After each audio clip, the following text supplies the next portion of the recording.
What if the greatest productivity hack wasn't an app, but an upgrade? We were all living on the hamster wheel, right? Emails piled higher than laundry, to-do list that laughed in your face. Every day felt like trying to empty the ocean with a teaspoon. We bought the expensive apps, read the 4 a.m. morning routine books, optimized our calendars until they were pixelated nightmares. Still, we felt limited, stretched thin, Like our brains were running on dial-up in the fiber optic world. That's where the implants came in. Not the sci-fi kind with glowing wires, not at first anyway. Subtle microneural links designed to synergize with your existing cognitive functions. They promise enhanced focus, perfect recall, and the ability to process information at speeds that felt superhuman. The early adopters, the Silicon Valley elite who thrive on 18-hour workdays and biohacking their sleep, they were the first to get them.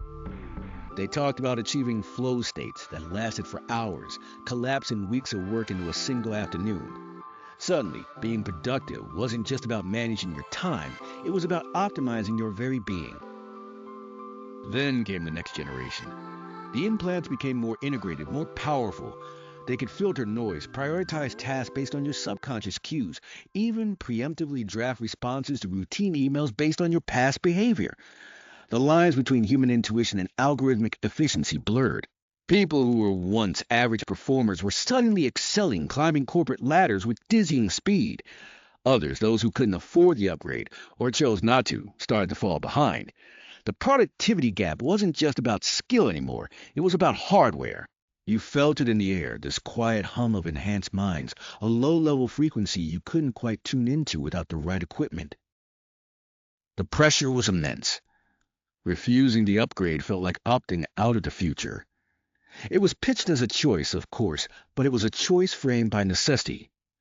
Companies started recommending it for certain roles. Then it became almost mandatory in some high-pressure fields. You'd see people in meetings, their eyes subtly shifting, their thoughts seemingly processed at a hyper-speed you couldn't match. Conversations felt stilted, as if you were having a verbal debate with a high-powered supercomputer, and you were the clunky analog machine. My colleague Sarah was one of the first in our department to get the full upgrade. I remember how she used to struggle with deadlines, her desk cluttered, always a little bit behind. After the implant, it was like a switch flipped. Her desk was immaculate. Projects that used to take her days, she'd finish in hours. Her responses were sharp, insightful, always perfectly calibrated. But something felt different. The spark in her eyes seemed dimmer. Her laughter, which used to fill the office, became less frequent, almost perfunctory. It was like the sheer efficiency had polished away some of the rough human edges.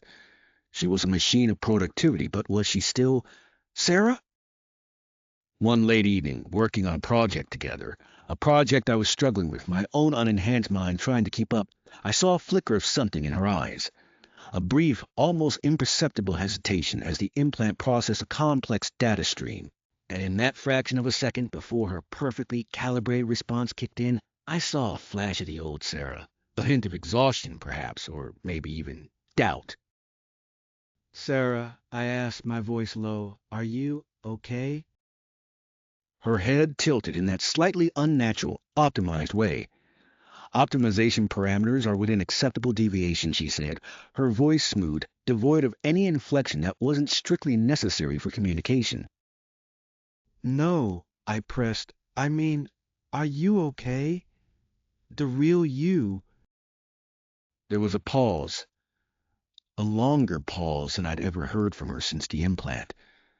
And for a moment, just a fleeting microsecond, I thought I saw something, a flicker of something raw and human beneath the polished exterior.